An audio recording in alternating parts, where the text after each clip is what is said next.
Good evening, ladies and gentlemen. I'm Mishal Husain from BBC News, and it's my pleasure to be your chair for this evening. Pakistan has often been the subject of debate in this House. Benazir Bhutto herself was here in conversation with journalists just last summer in July. And, of course, we're having this discussion tonight at the start of a new year that anyone who cares about Pakistan can only hope is better than 2007, which, even by recent standards, was a deeply traumatic year for the country. Now already the events of the Red Mosque seem a long time ago. Even the first time the Chief Justice was sacked seems a long time ago. Obviously a lot has happened since then. So our discussion tonight is really aimed at taking stock. Sorry, I think actually maybe our microphones aren't quite picking up some sound. Is that better? I'll keep talking and hopefully it will get better now. Yeah, keep waving if you can't hear me at the back. Or I can start shouting, but I think waving's better. So it's obviously, for anyone who cares about the country, it's a subject close to my heart. I know it's a country which many of you in this room are connected with or care deeply about, and you know, clearly it's a very difficult time. Now, the format for this evening is that with me on this panel are four distinguished journalists who've either reported from or on Pakistan for many years. The discussion is going to start with the panel, and then it is going to be opened up to the floor. So please feel free to ask questions, and I'll make sure that there's enough time for us to get really stuck into the questions from the floor. So let me introduce to you your panel for the evening. Owen Bennett-Jones has been a BBC correspondent in Islamabad. We first met when I actually had the job of being Owen's producer for a short time. His producers don't last long. But Owen subsequently has written a book on Pakistan, and he is today a correspondent and a presenter for the BBC World Service. Aamir Ghauri is formerly a correspondent and an editor with the Jung Group and with the News newspaper, and now the head of News Europe for GeoTV. Ziauddin Saab on my right is probably one of the best known and most respected journalistic figures in Pakistan. He's now the London correspondent for Dawn, and I think it's fair to say that you delivered the knockout blow to President Musharraf last week in his news conference. So on behalf of all journalists, well done there. And lastly, Victoria Schofield, who is a long-term friend of Pakistan. Initially, your interest, Victoria, I know, in Pakistan came from your friendship with Benazir Bhutto, and you've been closely connected with her. But Victoria is also the author of many books, including books on Kashmir, and it's a pleasure to have her here this evening. So let me just start by really, first of all, looking at the elections. Now, President Musharraf has just been in Europe, taking great pains to say that these will be free and fair elections, really going through some of the detail of the preparation for the elections. Ziauddin Saab, if I can start with you. Free and fair elections have been very, very thin on the ground in Pakistan 60 years. What are the chances that this one will be that, do you think? Well, there was this argument by one of his own supporters that, look, if he gets a parliament which is opposed to him, they'll impeach him straight away, because whatever he has done, at least since November 3rd, is totally unconstitutional, illegal. So why would he hold a free and fair election then? And he is all powerful. He, even as of today, he has the army's backing. He has the backing of Washington, London, Brussels. And perhaps all these three capitals are perhaps looking to turn him into a Hosni Mubarak of Pakistan. So why would he do it? So are you saying you think there's no chance? No chance. No chance. Owen, what would you think on that? Because obviously there is huge pressure from the West for these elections to be fair.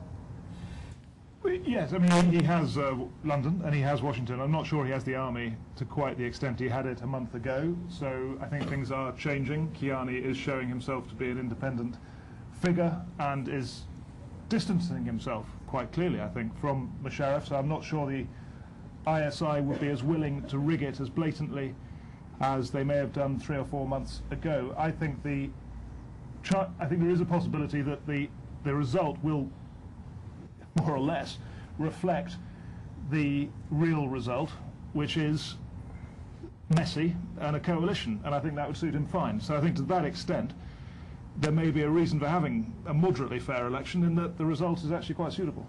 Ghauri, do you think Owen's point is valid, that the army is increasingly showing some independence of Musharraf? I'll partially agree with Owen. I don't think that London and Washington are behind President Musharraf, and if his body language at number 10 was anything to go by, he came as if he has been through serious battering. And one of his entourage basically discussed it afterwards, and he said we were not expecting that Gordon Brown will be so straightforward, direct. He could not talk. Musharraf could not talk, and because I was shadowing him in Brussels and Paris and Davos and here, he was a different man in London when he came out to that press conference. I will agree that Pakistani generals, when they become chief of the army staff, they are different animals. So Kiani, I don't think that he's made important decisions, to start with, and he is desperately trying to distance himself from President Musharraf, who is now a retired general. Election, I think, even if we take Musharraf out of the whole equation, I think the elections will going to be messy per se, because no political party has clear winning route. We know that had Benazir Bhutto been there, she would have clearly won it with simple majority. So I don't think that he needs to rig the election. It is going to be very messy. Victoria, let's just go back to this point about Musharraf and his body language. You saw him at close quarters, didn't you, with a smaller group of editors. How did he seem to you? I felt he was very bullish, he was very aggressive, and he was very assertive. He started off by saying, I've come on a charm offensive. His major issue at the moment is that he's being misunderstood by the West, so to speak, by Britain and the United States, the most important countries in terms of how he's viewing his situation. And he started off in an amicable fashion. I think it was interesting that amongst our press pack was a letter which effectively was a character assassination of the former Chief Justice, which I found rather peculiar in a press pack, along with a very basic description of what a dangerous world we now live in. I think he's not as self-assured, he's not as comfortable as he was previously, because he is walking this very fine line, and particularly in relation to the elections. It's got to be perceived that it's going to be a fair election. At the same time, as Mr. Ziauddin says quite clearly, if it's going to be too unfavourable for him, he's going to find himself impeached. So obviously there has to be some measure of what the situation is going to be like for him in a post-electoral world. But Ziauddin, he has no exit strategy, does he? I mean, is there a plan that we can't see in terms of what the post-Musharraf era looks like to Musharraf? Yeah, interestingly, this was the first question I asked him the day he held the first press conference after takeover. I asked him, what is your exit strategy? After he first came to power? Yes. So he says, I'm not running away. I'm not one of those who run away. I thought he did not understand my question. But 3 years down the line, I thought I didn't understand his answer. No, but actually, can I just say here, when I interviewed him in February 2000, I said, how long are you going to be here? And I had in mind the 11-year dictatorship of General Zia. And he said, oh, maximum 3 years. I'm going to grow democracy from the grassroots and I will be gone. Only just recently in his interview with a German magazine, he said, I really would prefer not to be here. I like playing bridge, I like playing tennis, I like playing golf. I didn't do enough of any of these things, and so I would really like to go. I was interviewing him for Dawn just before the referendum. And I asked him, why do we need another 5 years? You've already taken 3 years. He said, there's so much of unfinished agenda on my plate. I think if I get another 5 years, it would be better for the country. So I said, if you feel at the end of the 5 years that you have still not finished your agenda, would you ask for another 5 years? The resounding yes. No. So he's asked. Let's just talk about the post-election scenario, Owen, to come back. So say we have this messy coalition-style result. The new Prime Minister, I mean, this is not a job which is going to have any real power, is it? I mean, the threat of being removed by President Musharraf is going to be ever apparent from day one. I guess so. I mean, I think that's a bit of an open question, yes. I mean, on the face of it, that would be right. That the most likely outcome would be that Musharraf will find a disagreement with the Prime Minister within 6 months, within a year, there will be a clash, and then the government would be dismissed, and then there would be a crisis. And I think that crisis may involve Kiani going to him and saying, actually, I think, General Sir, it's time to go. in which case he probably would. So that's with, that is one way this could work. I mean, Kiani is now the man who decides, I think, what happens, who governs Pakistan.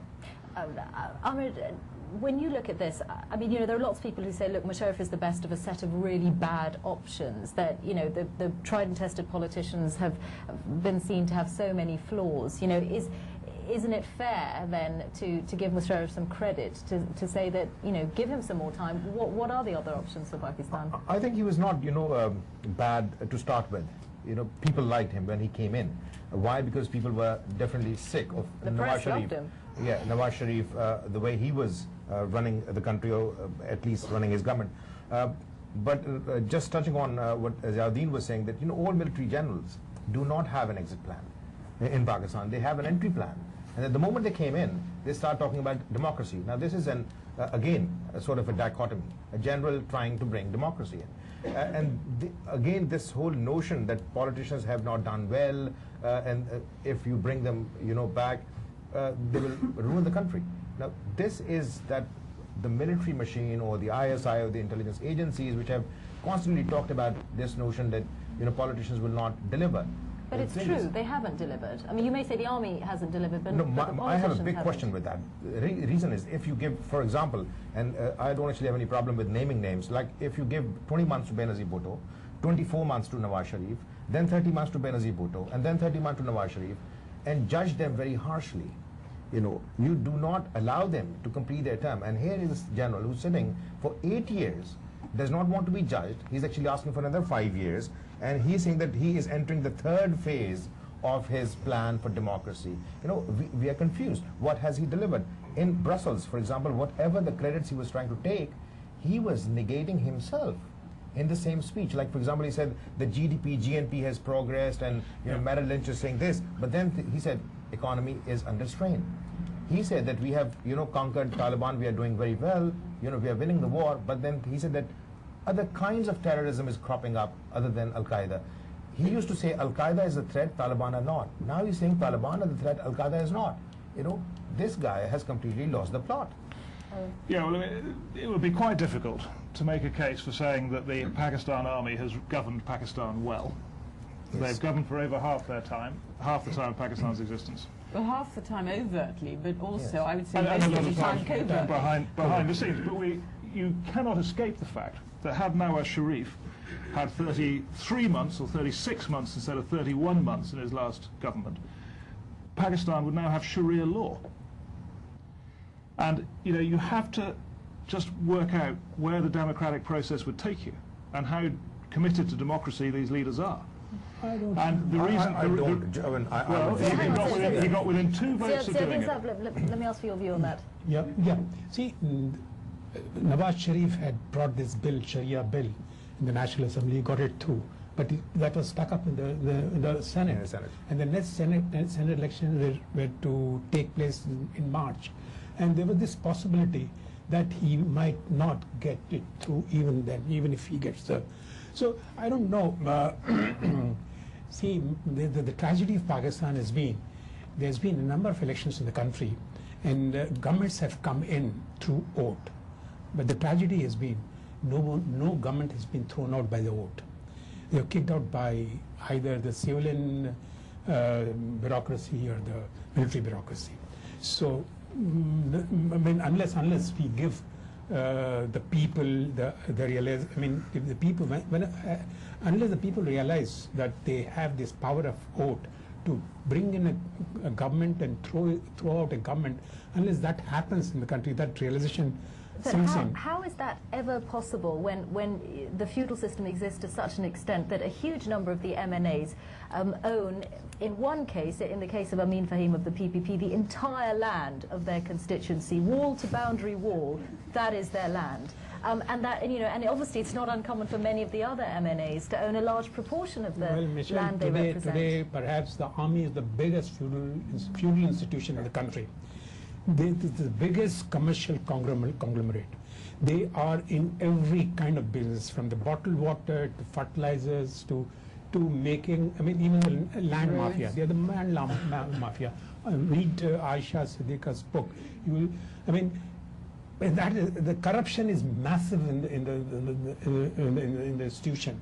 With every promotion in the rank, from captain to major, he gets a plot of land wherever he's posted. By the time he becomes a general, he has at least about 8 plots of land, agricultural land, commercial land, house building land, and he is the feudal lord by the time he retires. I mean, most of these 100 generals who told Musharraf to go. I'll just actually add to it that they might not be feudal lord in terms of, the acquisition of landed property. Even the mindset. They think the army. Yes, and that is why when retired Justice Tariq, said it on television that they call us bloody civilians.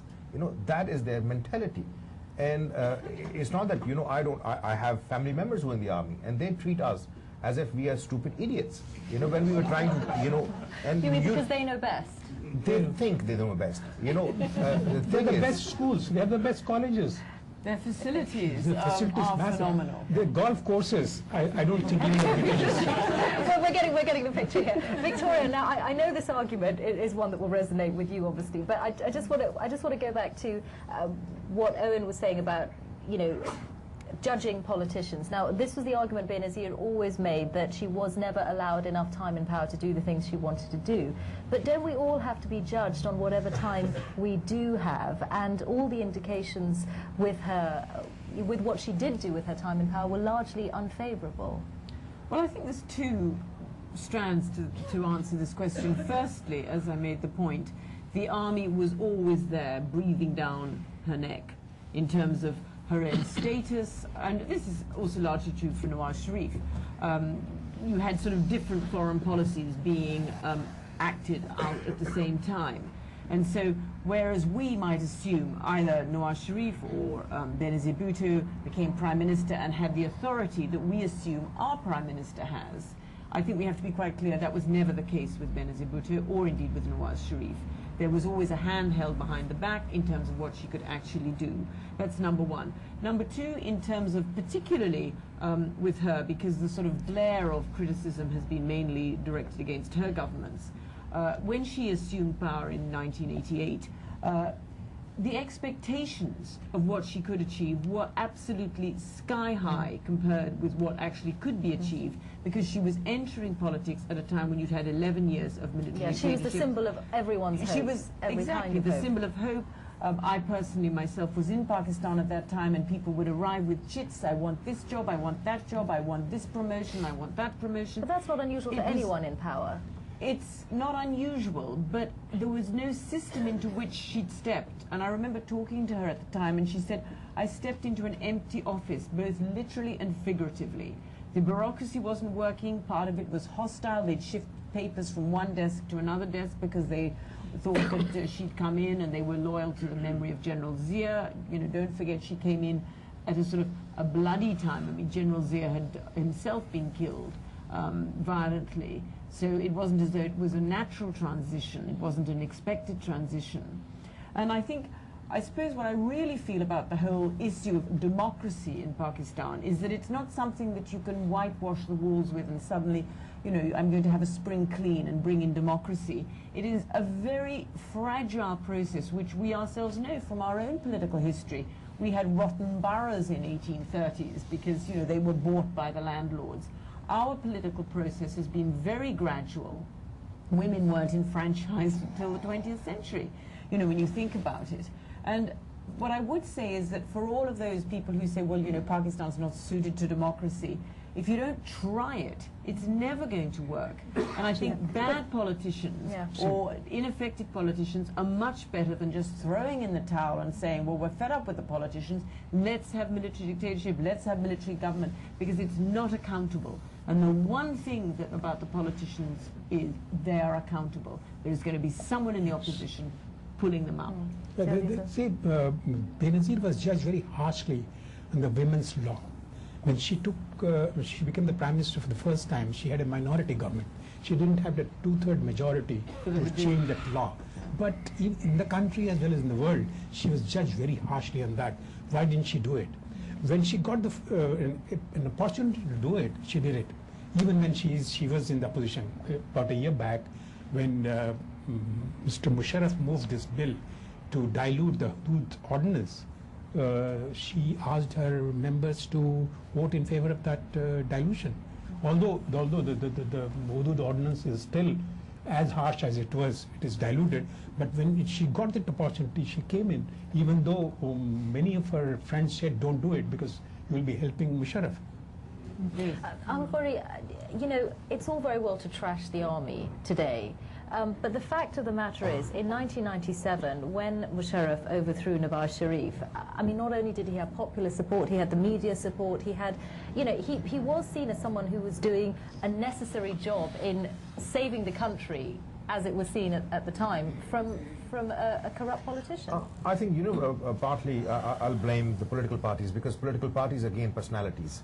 You know, you take the personality out, the political party will collapse.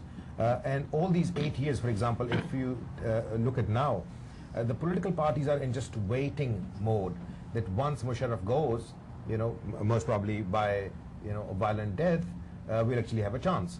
And these parties are not preparing for elections. These parties are not working within. They are just a group of, you know, people. They will sit in drawing rooms, discuss about democracy, discuss about, you ask them questions, and this include the elite politicians, in Benazir Bhutto included, Nawaz Sharif, that how would you do this? But what I'm asking is, would you not accept that there have been times that the army has played a positive role in Pakistan? I don't know. I'm frankly speaking, Mishal, I'm very confused. The reason is that, you know, if you give Ayub Khan almost 11 years, then you have Ziaul Haq for 11 years, and no, you know, curbs on their power. If they wanted to do, for example, do away with feudalism or this or that, they could have done. There was no, you know, boundaries on their power. Musharraf, again, 8 years. Their word were law. If they say there's day, everybody will say it's day. They say night, it was night. And then when the politicians come, again, they are also, you know, and I've been one of those maybe newer generation of journalists in Pakistan who actually kind of entered in late 80s and 90s and criticized these guys, that, you know, your political parties are not political parties, they're fiefdoms. I have seen these guys, you know, just... And who are these people? Actually, they were created by the army themselves. Exactly. Who was Mr. Bhutto? He was created by Mr. General Ayub Khan. Who was Nawaz Sharif? Was created by General Zia. And who are these people today? Parvez Ilahi, Shujat Hussain. They were created by Musharraf. They start off as a tribal politician. Except for Benazir, you would see most of these politicians in the country, the parties and all. You know, when Ayub took over, he created a new Muslim League, Convention Muslim League, and banned all those previous, you know, senior politicians through a law called EBDO, Elective Bodies Disqualification Ordinance.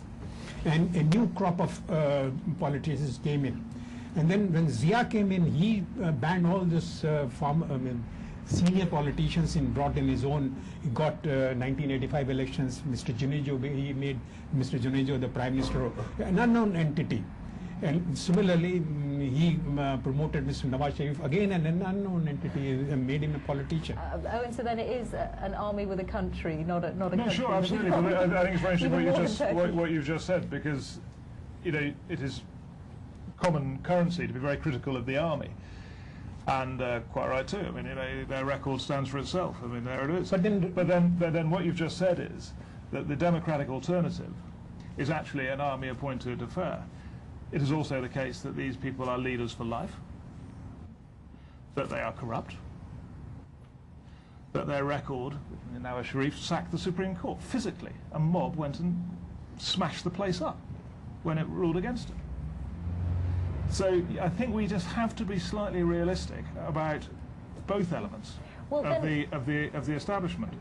And I mean, it's a rather bleak. I mean, he's put 60 judges behind the bars.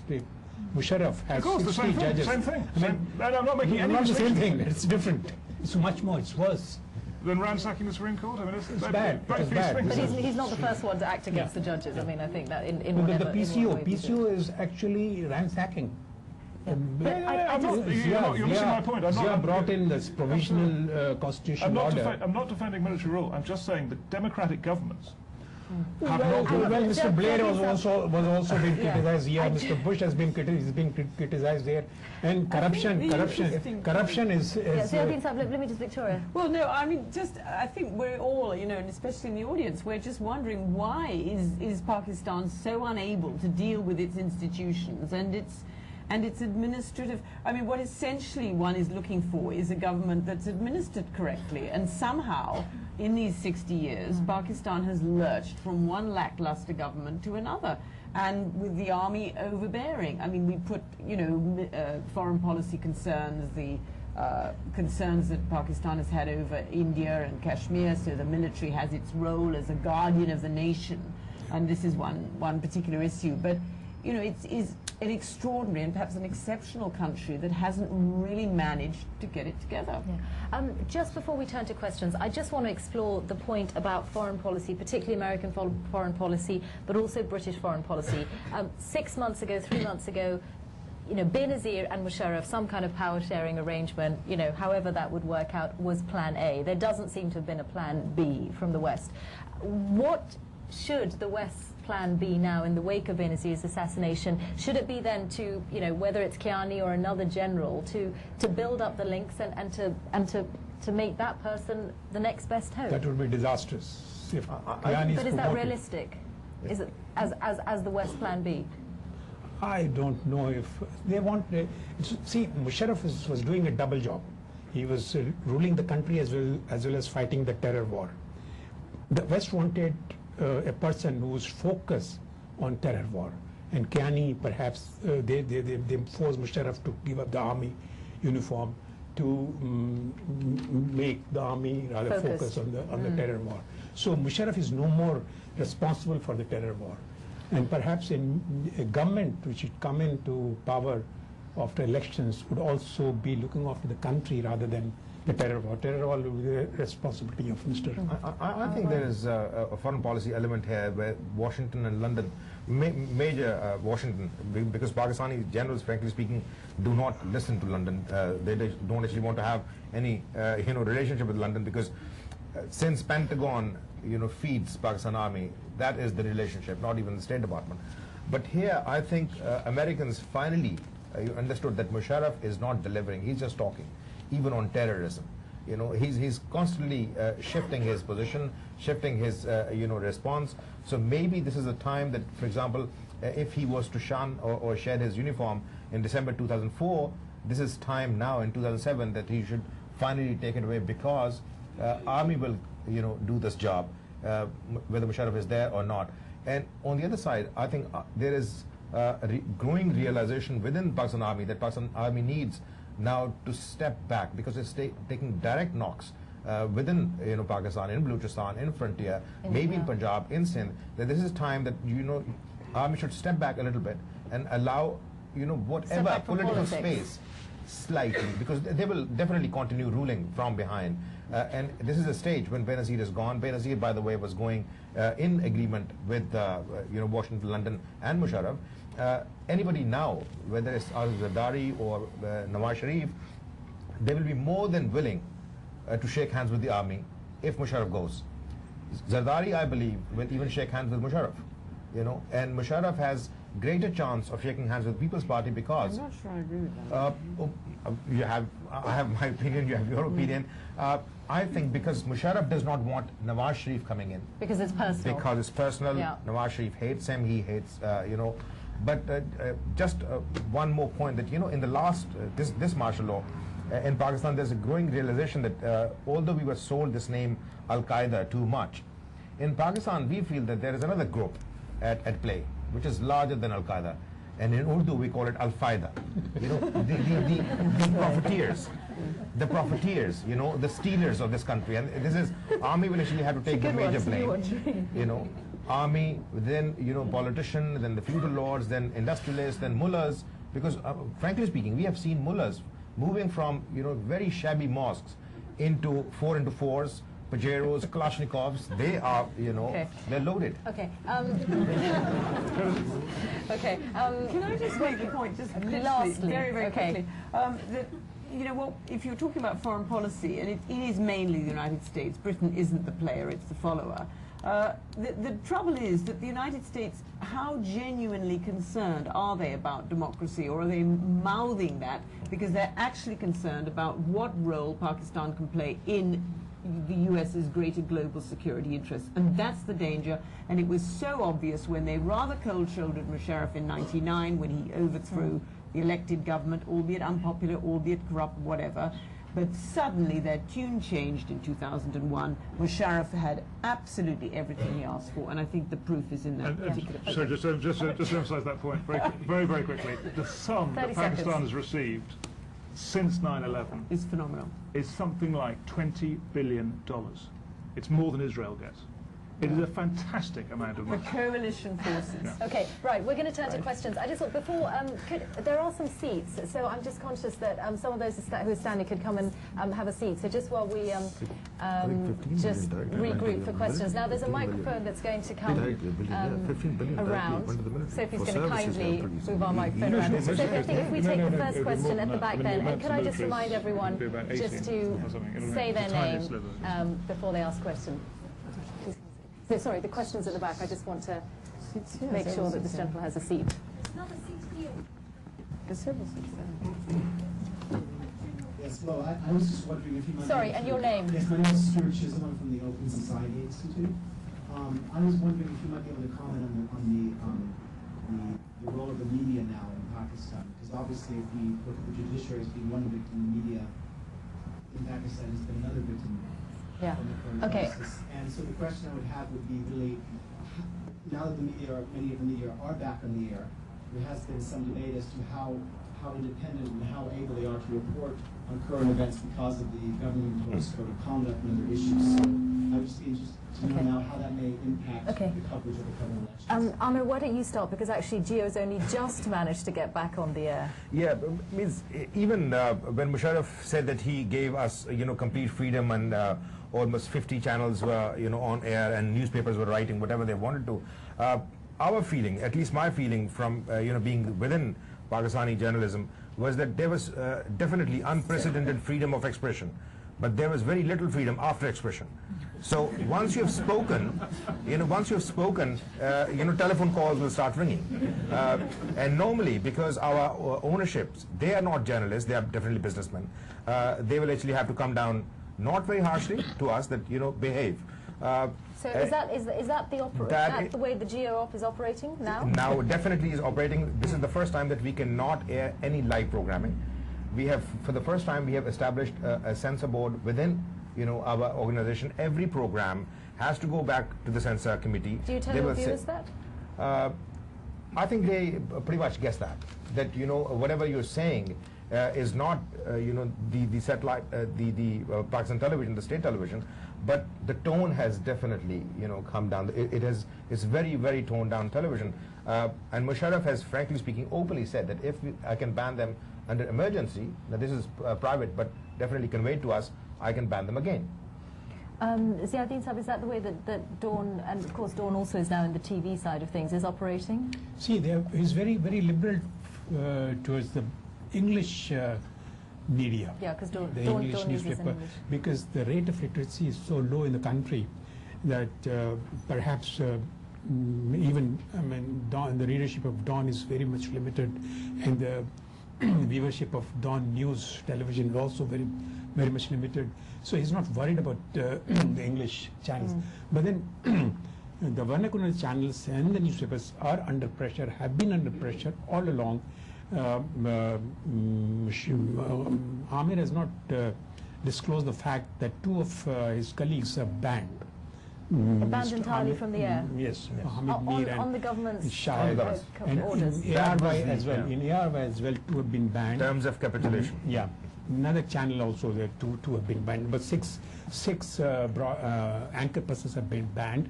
See, the laws which Mr. Musharraf introduced, media laws which Musharraf introduced in 2002, were very dicey kind of laws. They were. We were opposing those laws. We were trying to tell him that these laws are very highly restrictive, but there was nobody listening to that. But after 3rd of November, he even amended those laws and made it much more harsher.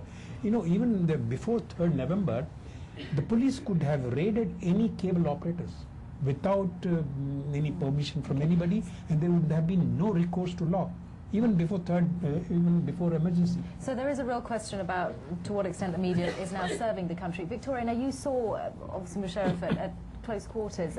I mean, the media is now public enemy number one, isn't it? Yes, he's sort of lost patience, interestingly, with the Western media. He used to, he'd already lost patience with the language media, but the Western media has been, is now his major sort of bugbear. And interestingly, I want to sort of share with you, in the summer I was invited to address the National Defense University, and the paper I was asked to address was the role of the media and the national interest. And I thought this was quite interesting, and I said, yes, I'm very happy to give you a 45-minute presentation with another hour question and answer session. And when I got there, what I realized what they were really wanting me to say was that the media should be curtailed if there's a national interest. And I'm afraid in my book they got more than they bargained for, because I said that, you know, freedom of speech is the premier sort of tenet of journalism. Obviously, we have, and I was sharing with the audience, which was a lot of army officers, young army officers, because it was the National Defense University, amazing facilities, by the way. And I said, you know, that there are certain no-go areas, and one of them is blasphemy and, you know, libel, and etc. we have in Britain. But basically, the freer the speech, you expect a degree of responsibility from your journalists. And this was the tenet of what I gave, rather than what I feared that I was being pushed into, which was, you know, the media has to, as soon as the national interest. And I said, well, what is the national interest? And I referred back to propaganda and to the Hitler era and everything. And so I think, you know, this is the problem, particularly with Pakistan, is that the national interest is this great bogey which actually curtails freedom of speech. Okay. Next question at the back there. Thank you. I have actually two questions. A very short one for Ghauri. Sorry, your name? My name is Farah Zara. I write in defense issues for the news. Aamir made a very interesting remark that Pentagon feeds the Pakistan army. Now, I'm just wondering, is that a financial assessment of yours, or maybe is there anything more that you'd like to share with us? And my second question is to Owen Bennett-Jones. You mentioned in your book that you were not really very sure whether Nawaz Sharif knew the complete picture of Kargil before it happened. Do you think that the Pakistan army was somewhat involved in the A.Q. Khan incident, maybe in the initial phases of when it happened? 87, 86, and maybe not later on? Do you have any assessments that you can share with us? Why don't you answer that first, and then we'll come back on to the nuclear proliferation. On the nuclear proliferation, yes. Yeah. Well, yeah, we don't know. And we don't know in part because A.Q. Khan has not been able to be interviewed by officials or by journalists. But I think the common assessment is that it is difficult to believe that A.Q. Khan could have sold nuclear weapons abroad without anybody knowing about it. I mean, that's what, and I think that's a fairly commonly held view. But you know, we can't prove. We just no don't one know. can prove it. Aamir, on the military aid, yes. Pentagon feeding the army. Yeah. Farah, if you look at the history of Pakistan Army and the relationship with America, starting from 1950s, the communist bogey or whatever, Pakistan joining CENTO and CETO, and then Ayub Khan, whatever he was getting from Americans, and then the first Afghan war, where whatever amount came to Pakistan, whether it was 5.6 billion or 6.5 billion, it came for a specific purpose. Exactly like now, if, for example, 11 billion came or 21 billion came, President Musharraf has completely said that most of this money, almost 80% of this money, is for the services we provide to the American Army. Now, American Army is definitely run by Pentagon. So if there is a symbiotic relationship between Pakistan and Pakistan Army and America, Pentagon, or otherwise, you have to see the kind of armaments we have. Apart from few Mirage planes, our whole weaponry is American, whether they were Abrams tanks or whether they were F-16 jets. So that's why I say that there is a symbiotic relationship between Pakistan Army and Pentagon. Excuse me. I hope that, Yeah. you know, Can I add? Yes, please. See, Pentagon pays $100 million every month directly to the Pakistani army as compensation for fighting the war against terror in northern areas. Next question, also at the back there. Hi, my name is Dino Martani. I'm a London-based journalist. We've talked about some of the personalities in the military, Musharraf, Kiani. In a sense, is it not immaterial who indeed is at the helm of the military when you look at the economics interests that the military have engaged in Pakistan? I read recently in an article in a magazine recently that a number of Pakistani generals are dollar billionaires. You know, we've met people who have, I mean, I don't know whether you are skeptical about that figure to begin with, but you know, how would you tackle this sort of economic nexus of people who have money and guns? Do you mean the personal corruption of the generals, or just the amount of money that's flowing the around the armed military forces? also are engaged in a number of business activities. Yeah. Okay. Victoria? Well, I think it is well known, and this is one of the difficulties about sort of disinvesting the army from any particular role other than purely peacekeeping or safeguarding its borders or whatever, because it is absolutely entrenched in Pakistan and in the fabric of society. And the former Chief of Army Staff, General Karamat, made no bones about it in a television interview I saw quite recently, when he said, you know, we are very rich, you know, we are one of the richest segments of society, so what? Someone has to be. But I think it's very clear that when you've got not only sort of political interest, but economic interest, that you are up against a vested interest. And so talking about sending the army back to its barracks, letting it have only a military role, becomes very, very difficult. Because when people have their economic futures and their education of their children and everything, and in these best universities, they don't give it up easily. But, I mean, in a country with very little in the way of institutions, this is the only fully functioning institution which is also, in fairness to it, actually fully ethnically representative of the country. This institution, which has been helped by the Pakistani people, and with their own resources as well as borrowed resources, throughout these 60 years, have fought 4 wars and lost all the 4 wars. My point was that, you know, just going back to your question, and if I understood it rightly, yes, you know, up to a middle cadre where the Pakistani army officers are, you know, colonels or brigadiers, you know, we do not see them as you know, extra rich, filthy rich. But most of the generals we come across, you know, because the way Ziauddin was mentioning, that the amount of plots they get in, you know, very, very expensive residential areas in Islamabad, in Karachi and Lahore, they do not live there, but they sell it. You know, they get it, for example, for $10, they will sell it for, you know, $2,000. That sort of a kind of ratio is there.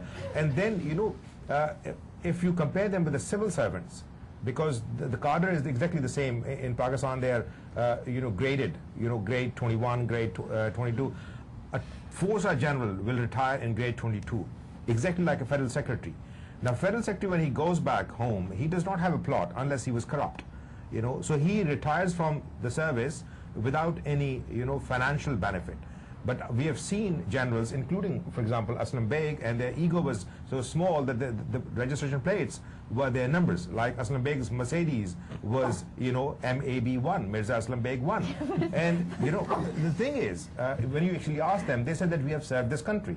And I said, excuse me, you were commissioned into the army right from the day one when you were barely A-levels. You know, you were given all the benefits, servants, whatever. So, yeah, the corruption is there, and now the term which is used in Pakistan, which Aisha Siddiqa has definitely, you know, mentioned in the Big the Mill bus, in the military business, they do not want anybody else competing. The international contracts, definitely go to the military. I just want to come to Owen. I mean, Owen, you were there when Pervez Musharraf took over. He talked a lot about Turkey at that point. You know, he lived in Turkey. This was the model that he said he wanted for Pakistan. Isn't there something positive that we can take away from that in terms of, you know, the role of the army in nation building? Well, that was his statement, which was very rapidly withdrawn. I mean, he said he admired Ataturk, and then when some religious leaders said they were quite upset about that, he withdrew that remark. So, I mean, it was never a very firm commitment. And, I mean, I think you just have to look at the record, and if you look at what he promised to deliver, which many Pakistanis supported, speedy justice, end to corrupt politicians, raising taxes, you know, on a sort of equitable basis. There were many things which people found appealing, and you know, they haven't been done. Yes, question just here. Thank you. Hello, my name is Ali Gofraz. Just a comment followed by a question. I certainly hold the army responsible for many of the evils in our country, but I think some of the criticism is unjustified. The army is the biggest employer in Pakistan, just like the NHS is in this country, and they have a very, very large pension fund. And a lot of the economic interests they own are basically a very large pension fund managed by army organizations. It happens to be the only institution that actually does care about the people that have employed in the past. That's unfortunate that that's the only institution that takes care of its employees in that way. But my question is that amongst the many failures that General Musharraf outlined, which are entirely his own responsibility at the end of his 8-year tenure, as reasons why he should now be there for another 5 years to sort them out. One of the things that I think he obviously did not mention is that the image of the army in Pakistan has been tarnished like never before.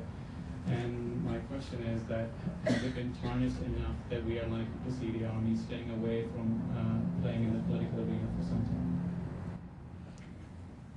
One hopes that they go back to the barracks and remain there willingly, because I don't think the people of Pakistan or anybody in the world is in a position to tell them, for God's sake, go back. See, they have to go back willingly. And about the pension, see, till about 1987, the pensions were counted as defense expenditure. And after 87, the pensions were counted as civilian expenditure. So that was the biggest fraud on the budgetary estimates. This was again the Pakistani army. But, I mean, how can you possibly even imagine a scenario where the army goes back to barracks when the army's role in Pakistan is about much more than the actual country? You know, if we weren't in a post-9/11 scenario, maybe we could even, you know, think along those lines. But surely now it's out of the question altogether. Very quickly, Pakistan became a security state. For some of the reasons were valid, because we were facing a very huge country, huge neighbor, and we thought that it's going to gobble us up. And that, you know, perception was enforced and reinforced by the army, and on the basis of that, they kept on using all those major resources of the country in having the best of the uniforms, the best of the equipment, best of the most sophisticated weaponaries, which would turn into a rut in a matter of few years. So they kept on doing this. And then what had happened was, around about mid-70s, they took upon themselves to give the country a kind of an ideology, new ideology, and that was Islam. See, they became the biggest political party in the country, and they had these ambitions to rule the country according to their own. Stephen Cohen in his book said that they kept on looking around for a civilian who could rule the country according to their light for a number of years. Then they thought, no, since they didn't get one, they started doing it on their own, like Musharraf came in before him, Zia was there. See, they used Islam as a strategy, not as a faith. They used Islam as a defense strategy as well as a foreign policy strategy. And, you know, they fought 10 years wars between 1990 and 1990, in 2001, one war in Indian Kashmir, another war on the side of the Taliban against the Northern Alliance, low-intensity wars. And they tried to create, they tried to use the non-state, actors like the Hizbul Mujahideen. So I think I want to just keep the balance of this discussion. We've had a lot of, an anti-army comment. Victoria, I mean, you've been closely associated, obviously, with a major politician of the country, but in your country, you have a system of checks and balances. You have the executive, you have parliament. It all works here. Now, can't you envisage a role for the army providing that system of checks and balances in Pakistan's political system, even though perhaps we've seen a bad example of it at the moment, but we shouldn't discount the positive role that it can play? Well, that's obviously the ideal, and what I would say in answer to your question about the army as an employer of a lot of people, there is no black and white. We tend to either denigrate or we praise. Obviously, the army has played a very important role. It's been necessary. The people of Pakistan have wanted the army to play a certain role because, as Mr. Ziauddin said, the unresolved dispute in Jammu and Kashmir has given it that role and given it that significance as the guardian of the nation. And for many years, people were very happy with that. So it's not that it's all bad or indeed all good. I think actually, if ever the army were going to stay back in its barracks was after the 1971 war, when it was in probably far worse sort of mental state than it is now. But again, because of this issue over Kashmir, it was given a sort of new lease of life. But it is a question of balance, as you rightly say. And it's not really back in the barracks. What do we mean by back in the barracks? We mean actually not being involved with the political running of the country and being answerable to the politicians when, as in Britain, the politicians, for better or worse, we might say in terms of the Iraq war, say you've got to go to war, then the army goes to war. We want the Pakistan army to have the role that the Indian army has. You don't have this situation in India where the army is always meddling in politics and assuming for itself a political role which is unaccountable, and that's where the danger lies. Okay, I'm going to come to this next question just here. From Jones Information Group in London. My question is, you talk about, you mentioned the fact that Islam is used as a foreign policy strategy, to a certain extent a domestic strategy. And if it was purely a means to an end, I believe that in this process, to a certain extent, elements of the army were swept by this Islamization process, and which segments, particularly in the junior ranks of the military, were actually Islamicized in a sense. Because presumably now, when we look at the army, senior echelons remain pro-Western and secular in their outlook. In my sort of understanding, this isn't necessarily the case for the junior and lower ranks. Is that true, or? Well, that's true. Partly, yes. The juniors were much more swept off their feet by this ideology, but some of the generals were also. General Hamid Gul. General Hamid Gul, General Nasser, and I can name them, many of them. But it's been very difficult to sort of qualify the extent of Islamization and the boundaries. Okay, so that's your question. Sorry, because the microphone's not there. So your question is to what extent Islamization of the army has taken place, and who are the elements who... Or is it as simple as the majority of the senior military? Okay, and Owen, I'm going to let Owen answer that because he addressed that in his book. Well, yes, directly. I mean, foreign diplomats in Islamabad are reduced to counting the number of beards on recruits at the occasions they're invited to visit when the Pakistan military have certain public occasions. I mean, that little is known. The one new thing that has happened is that there clearly have been some desertions in Waziristan and in Swat. And certainly at the BBC we've interviewed people who have said, I'm not prepared to fight.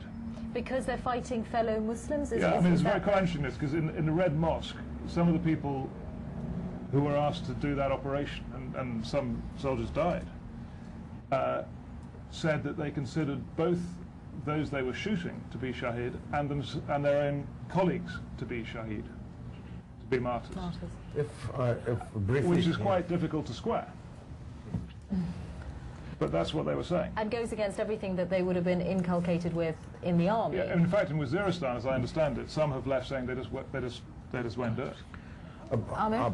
Sorry, I can't just let them answer. I'll have to move to the next question. I was going to after take that. a different angle. I can see Pakistan Army before 1970 as an army with which an element of divinity was attached. That Pakistan, because it was a divine creation, so maybe the protectors and the guardians of that divinity are also divine, and that is why a soldier, even if he actually kind of basically falls from a bicycle and dies, he will be a martyr, while a truck driver will not, a noble. So I think that has changed after the Afghan war, and I do not kind of fully buy this thing that army is now refusing to, because they are Muslims, they cannot fight their fellow Muslims. No. Pakistan Army does not, work that way. Pakistan Army fought with the Bengalis, who are fellow Muslims, and we know what they did. They can butcher their own people. And it's all matter of record. So I don't think that the level of Islamization is that. I think during Ziaul Haq's time, when the military was the officer cadre, which was being inducted after the 1980s or 79 onwards, when Ziaul Haq was fighting almost 2.5 wars, one in Afghanistan, the eastern threat was from India, and then Imam Khomeini had just kind of landed in Iran, and he was talking about exporting the Shia revolution into. So that was a very difficult time for Ziaul Haq, and that's why he sold the name of Islam, whether it was Wahhabi Islam or Pakistani Islam. I think that element has already gone out, and now there are clear understanding that officers with beards or whatever in this enlightened moderation thing, their promotions were stopped. Even they had qualified from the Command and Staff College in Quetta, and they will actually this is not I'm saying, they said that they think that it is their reason. Context, there's a process beyond the army. I mean, Pakistan as a country has changed. I mean, women dress completely differently today to how you would have seen women dress, in the 70s. Yes. There are no sleeveless, sari absolutely. blouses. It's just, again, but I mean, it's not just the army that's changed. But I'd like to make the point that why was the Islamization? It was to break the power of the political parties, because Zia did not want the political parties, most especially at that time the PPP.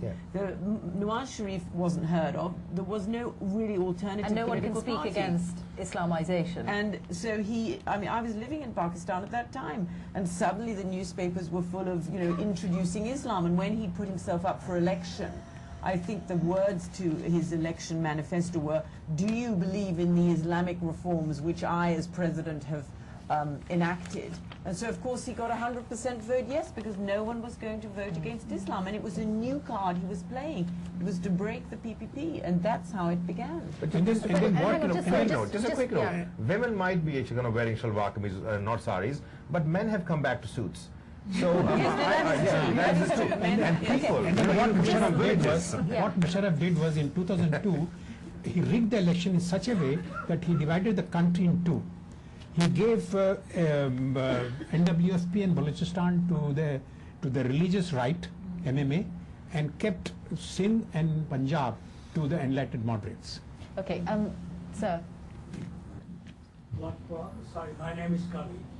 What prospects do you see of the people confronting the army in the streets of Lahore, keeping in mind that General Musharraf or General Kayani are not going to be replaced unless and until the Washington says so or wants a change? Owen. Well, I don't think it's Lahore, it's Peshawar. And the situation in the Northwest Frontier province is super serious. And it's happening quite quickly. I was just there a few days ago, and I was just staggered by the morning papers. I mean, every day there are a lot of people dying in this conflict, and it's in many different locations every day.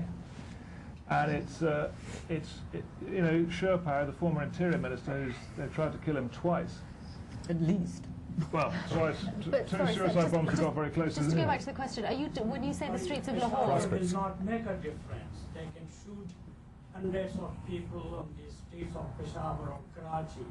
It will not make a slight difference. Yes. Lahore, so are you talking will about never- the lawyers then? not the lawyers, the common people.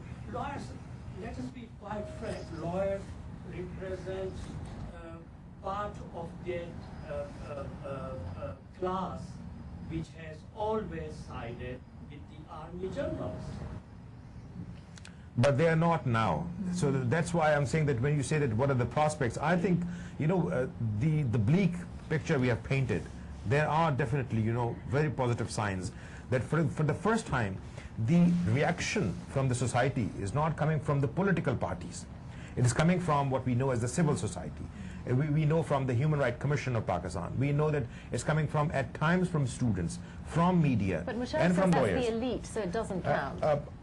These are the, you know, Supporters. his supporters. They were Musharraf supporters. This was the enlightened moderation. He used to say that these are the people who are not in political parties and they support me. And now they are, you know, out in the streets. It is not the political parties. Political parties are playing their game. So I think that is a positivity. Whether Musharraf, and frankly speaking, I see Musharraf is already in his twilight zone, you know. And I think General Kiani, I will not, you know, rate Kiani as Musharraf. I think Kiani will be thinking very hard now how to take his army, not Musharraf's army, back, you know, slightly, allow few inches of political space so he can create a political facade to communicate with the West, because, you know, if those billions of dollars have to keep coming for the army to fight this war on terror, you know, he will need a professional army. And you know, as far as, you know, the military power is concerned, the way I earlier said, all the politicians will be actually happy to shake hands with him. Okay, can we take a question here and then we'll come over to that side. Hang on one second, just wait for the microphone. Not enough. Can I ask you? Could you tell us who you are as well, please? My name is Rashid Hussain, I'm a student journalist. Can I ask if there is a fair election? Do you think? Sorry, if you think if there is a fair election in Pakistan, who's going to begin? And the other question is, say there's 2 anchors banned to a capital talk and Dr. Shahid. Are they coming back or they are still banned? Sorry, one second. Who would win a free and fair election? And what is your second question? I think I understood. It's about Geo. Oh, it's about Geo's anchors. Okay, why don't you answer that first about Geo's anchors? First of all, I'm not a betting man. So frankly speaking, I'm not, you know, going to say who is going to win. But the way we say that whoever is going to win, I think Pakistan will see a very weak political government. You know, it will be definitely, it will suit more to the army than to Musharraf. The way Owen said that, you know, we have seen in 1971, 72, when one of the sitting generals actually asked the other general to walk away now, and you might see that in Pakistan. As far as these 2, you know, colleagues of mine are concerned, I think they're actually kind of on paid holidays, so I wish them luck. Okay. Geo is showing the slide, they're coming back soon. Okay. I haven't seen that slide, but... I just want to ask each of you about this point about who would win a free and fair election. Ziauddin Sahab, last August there was a poll saying Nawaz Sharif was the most popular politician in Pakistan. Which poll? I hate to say it was a CNN poll, but you know, I don't know. Which, I don't know. Yeah, but I remember that poll. He should be popular, but not most popular as well. I mean, during before Benazir died, she perhaps was in most of the polls. She came up as the most popular in the People's Party also. But if there was a poll about 3 years back in which Musharraf was considered to be the top. I mean, he was that a government poll? At the top.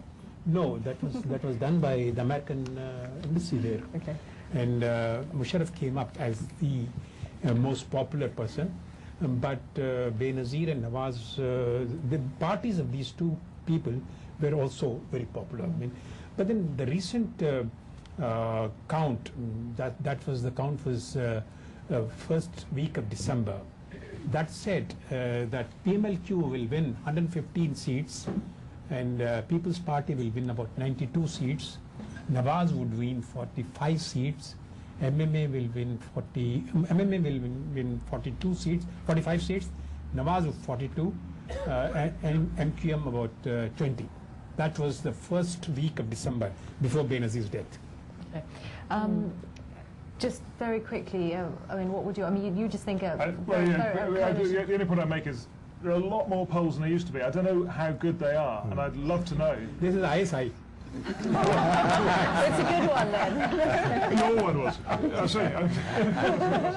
Okay, sorry, let me just take this question here. I'll come back to you. I'm Marinessa, I'm studying at the LSE.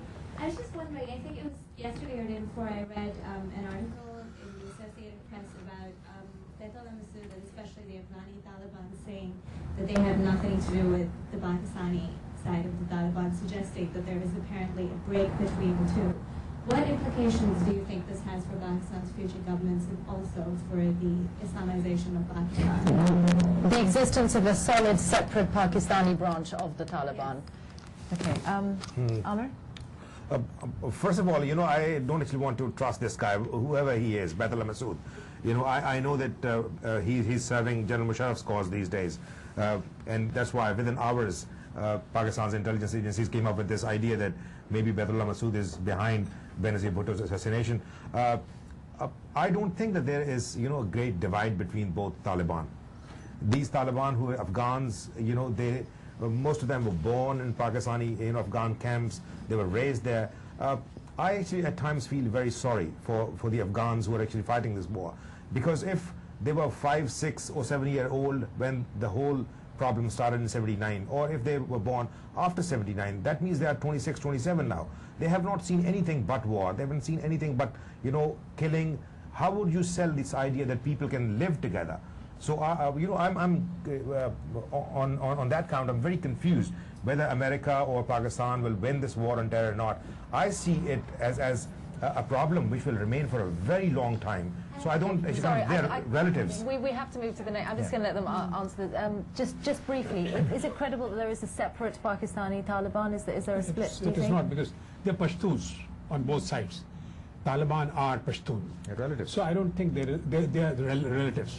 One brother is living on this side of the. So national boundaries don't matter much anyway. Not across the. I mean, I'd just like to add the point that we talk about the Taliban as though it's a monolith. I think there are groupings and they have specific broad-based ideologies, and their broad-based ideology at the moment is anti-Western.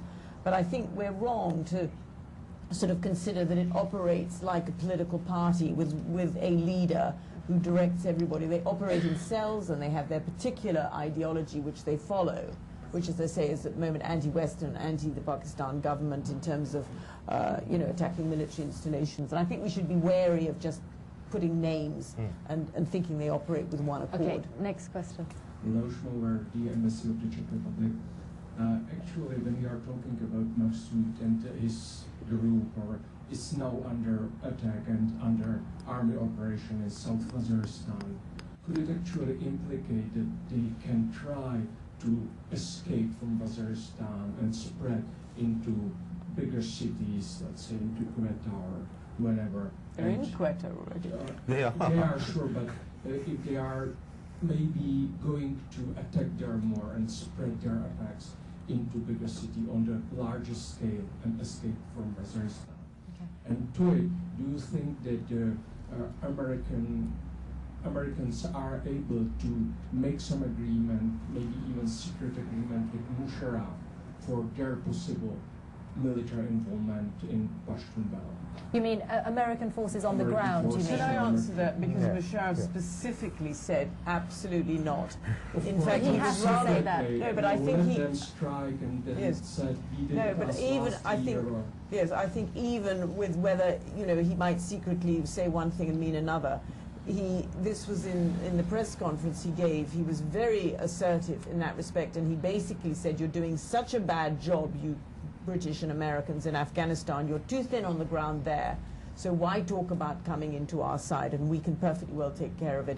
And I think that's a really nationalistic issue, and I actually don't believe that he would sanction it. So would you agree, Ziauddin Sahab, that secretly it's inconceivable for him to It is inconceivable, yeah.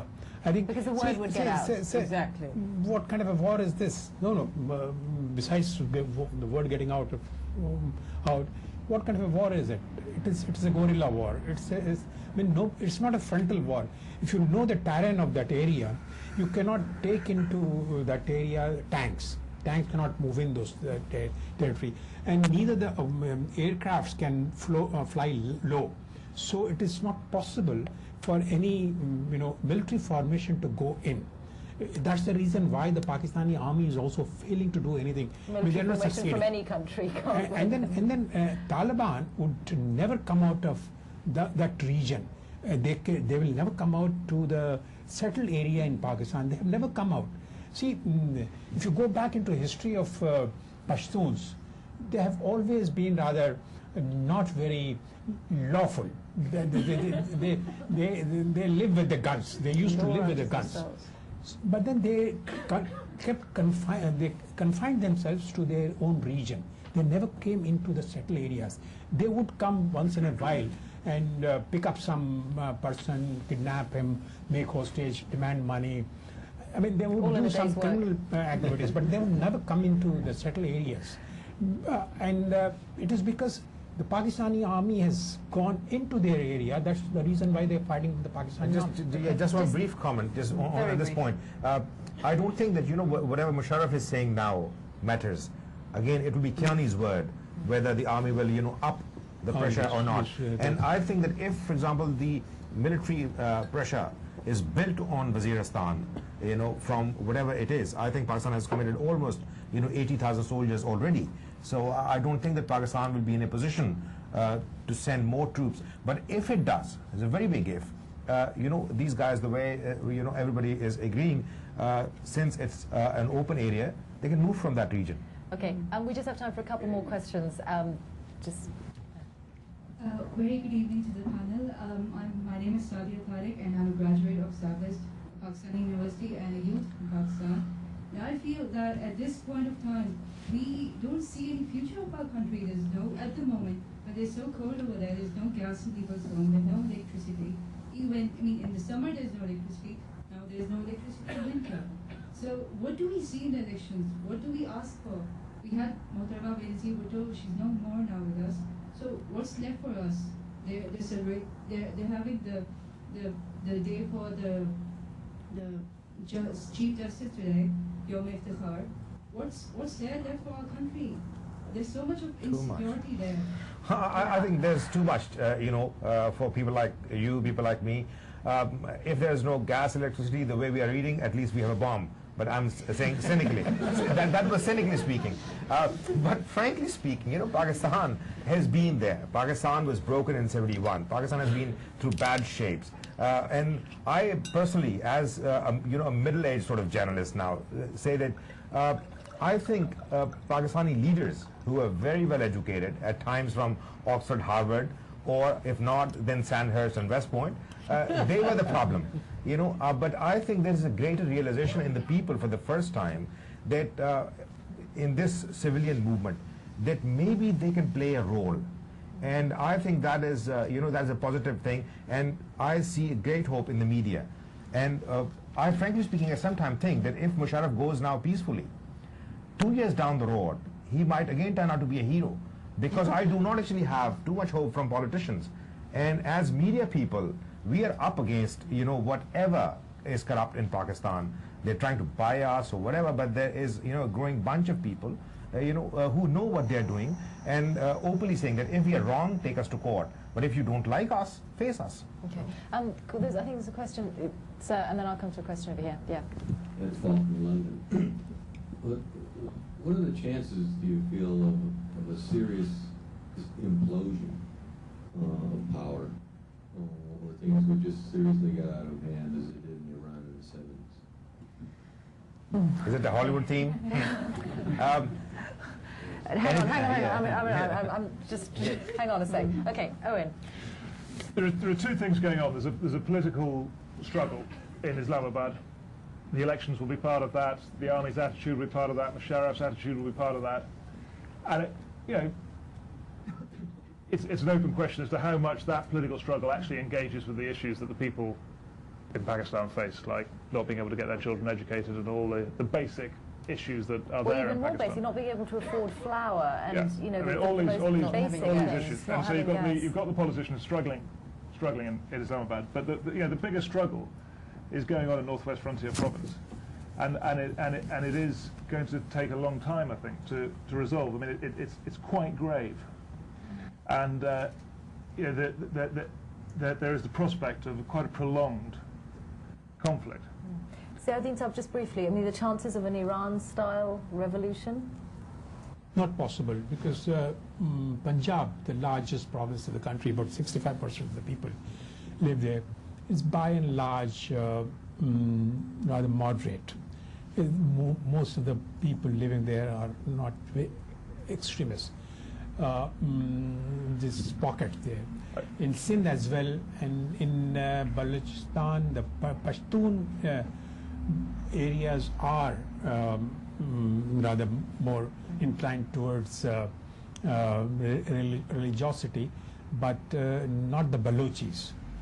Can I just say, I make the point that it was ever thus. Don't forget, I mean, the Punjab, as services is the majority. That is what basically is the Pakistan that we recognize. But there was an insurgency in Balochistan in the 70s. The Northwest Frontier province has had its nationalist movement. I mean, if we're going to look at the cohesion of Pakistan and whether it will implode, it was never the unified sort of landmass to make up a country that we might have expected it to be. Sindh has always had a love-hate relationship with the Punjab. And so I think, amazingly, and I was actually sitting in Frontline Club about 6 months ago at another forum where we thought, you know, Pakistan will continue to muddle through, but the danger is that there are more casualties, more fatalities due to the more extreme methods used by those who are the dissenters. Okay, I'm just going to take a last question. You've been waiting for a while, just here in the middle. Hello, my question is... And your name? Sorry, my name is Melanie Delpush. My question is basically, how likely, in your opinion, is Pakistan going to be a free democracy? Like we could, in the near future, seeing the army being so deeply into the way of life of this country, they're not going to let go that easily. And how likely is it that Pakistan is going to be like a free democracy at some point in the near future? Okay, Aamir. Not in the near future, because the stakeholders are definitely, you know, they're not ready for that. If we minus the army, because we know what army is, what role army is playing in Pakistan. You know, the other stakeholders, they are not ready for democracy. Maybe people are, but then again, you know, we hear about this word too much in Pakistan, as if I'm confused. And I'm democracy. Yes, yeah. In a sense that, you know, the way the world is moving now, the whole shift of the power is from west to the east, and I'm actually kind of scared at the time. But for example, the Chinese, you know, start managing the world affair. And by being autocratic, by being a repressive regime, but, you know, economically very viable, whether democracy will be, you know, an ideal to chase for countries like Pakistan, which are very closely, you know, and very friendly with China, you know, leaders can start saying that, you know, this model also works. But also in the Middle East, I mean, they have relations with the Middle East. So I think I'd like to just add to that, the idea of a democracy, again, as I've said, is being just implanted. What we're looking for is a republic with democratic principles, and how democratic are those principles? And it's a long way off. It's a very fragile process. It requires education, number one, to talk about this true democracy. So just, but then, but then army and Pakistan cannot go together. One has to go. One has to go. Where? I mean, if army remains in power, Pakistan will just implode. You're right. Owen, I'm going to give you the last word. You don't want the last word. I'm amazed. That's the first journalist who's ever not wanted the last word. Thank you very much. I'm sorry, I know there are lots more people who wanted to ask questions, but I'm sorry we've run out of time. But thank you very much to all the members of the panel, Owen Bennett-Jones, Aamir Ghauri, Ziauddin Saab and Victoria Schofield, and thanks to all of you who took part. And thanks to the Frontline Club.